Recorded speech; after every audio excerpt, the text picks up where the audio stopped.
নমস্কার বন্ধুরা, আমি শ্রাবণী আপনাদের সবাইকে স্বাগত জানাই আমার শ্রেয়াস কিচেনে।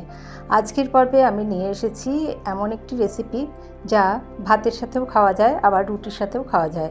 চটজলদি বানিয়ে নেওয়া একটি রেসিপি আজকে আমি আপনাদের সাথে শেয়ার করছি। যখন কোনো কিছুই রান্না করতে ইচ্ছে করবে না বা খেতে ভালো লাগবে না, তখন এই রেসিপিটি চটজলদি বানিয়ে নিতে পারেন। চলুন দেখে নিই এই রেসিপি। এর জন্য প্রথমে আমি একটি প্লেটের মধ্যে নিয়ে নিচ্ছি হাফ চামচ হলুদ গুঁড়ো, নিয়ে নিচ্ছি 1 চামচ ধনে গুঁড়ো, জিরে গুঁড়োও নিয়ে নিচ্ছি 1 চামচ, লঙ্কার গুঁড়ো 1/4 চামচ নিয়েছি, তার মধ্যে দিয়ে দিচ্ছি 1 চামচ বেসন, আর এবারে দিয়ে দেব সর্ষের তেল। সর্ষের তেল এখানে 1 চামচ মতো সর্ষের তেল দিয়ে দিচ্ছি। তারপরে এই সব মশলাগুলো আমরা ভালো করে আগে একটুখানি মেখে নিচ্ছি। এর মধ্যে এবার একটুখানি আমি জলের ছিটে দিয়ে দেব, একটু সামান্য হাতে করে একটুখানি জলের ছিটে দিয়ে আবার মশলাগুলোকে একটু মিশিয়ে নেব।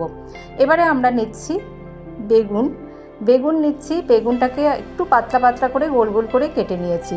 বেগুনের মধ্যে ভালো করে একটু খুব মোটা করে কাটিনি, এগুলো গোল গোল করে এরকম পাতলা করে কেটে নিয়েছি। দুদিকটা ভালো করে এই মশলাটা আমরা মাখিয়ে নেব, দুটো দিকে ভালো করে মশলাটা নিয়ে মাখিয়ে নেব। তারপরে আমরা সর্ষের তেলে এই বেগুনগুলোকে ভেজে নেব।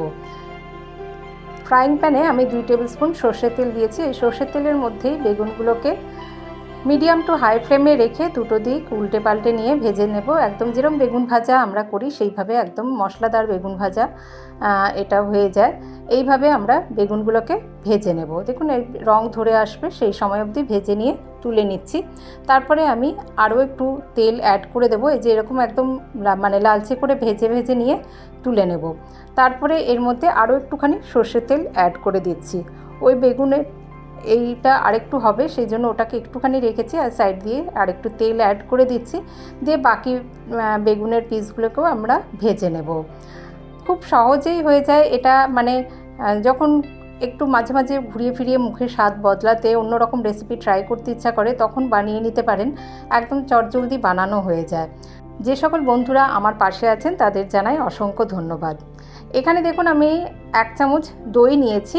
দইয়ের মধ্যে হাফ চামচ, দইটা একটু ফেটিয়ে নিয়েছি, হাফ চামচ জিরে গুঁড়ো, হাফ চামচ ধনে গুঁড়ো, হাফ চামচ লঙ্কার গুঁড়ো দিয়ে, আর কাশ্মীরি লঙ্কার গুঁড়োও দিয়ে দিচ্ছি হাফ চামচ থেকে একটু কম, দিয়ে আমরা এই দইটাকে একটু ফেটিয়ে নেব। সামান্য একটু দইয়ের মধ্যেই 1 টেবিল স্পুন দইয়ের মধ্যেই আমরা এই মশলাগুলো নিয়ে একটু ফেটিয়ে নিয়েছি। এবার এই বেগুনগুলো সব যখন ভাজা হয়ে গেল, আবার আমি বাকি ভেজে রাখা বেগুনগুলিও এই ফ্রাইং প্যানে দিয়ে দিলাম। তারপরে মাঝখানে ওই যে গ্যাসের আঁচটা লো করে রেখে মাঝখানে এই দইয়ের মধ্যে মিশিয়ে রাখা মশলাগুলো সমেত দইটা দিয়ে দিচ্ছি। লো করে রেখে এখন আমরা প্রথমে একটুখানি এই তেলের মধ্যে, দেখুন বেগুনগুলো আলাদা করে ভেজে নিয়ে নামাবার দরকার নেই, এইভাবেই আমরা এখানে একটুখানি কষিয়ে নেব। তারপরে উল্টে পাল্টে বেগুনগুলোকেও এর মধ্যে দিয়ে, এটা মশলাদার বেগুন ভাজা বলতে পারেন, বা বেগুন ভর্তা, দই বেগুন সব মিশিয়ে একভাবে এই রেসিপিটি বানিয়ে নিয়েছি। এই যে ভালো করে দইয়ের মধ্যে প্রথমে একদম সমস্ত বেগুনগুলোকে আমরা এরকমভাবে একটুখানি মিশিয়ে নিয়ে তারপরে পুরো ঘেটে দিচ্ছি। দেখুন একদম খুন্তি দিয়ে, এই জন্য একটু পাতলা পাতলা করেই বেগুনগুলোকে কেটে নিয়েছি, যাতে এইভাবে একদম খুন্তি দিয়ে ভালো করে ঘেটে নিয়ে একদম দইয়ের মধ্যে মিশিয়ে নেওয়া যায়। বেগুন ভর্তা তো আমরা বানিয়েই থাকি, একবার এইভাবে দই মিশিয়ে এই ভর্তা রেসিপি ট্রাই করে দেখবেন।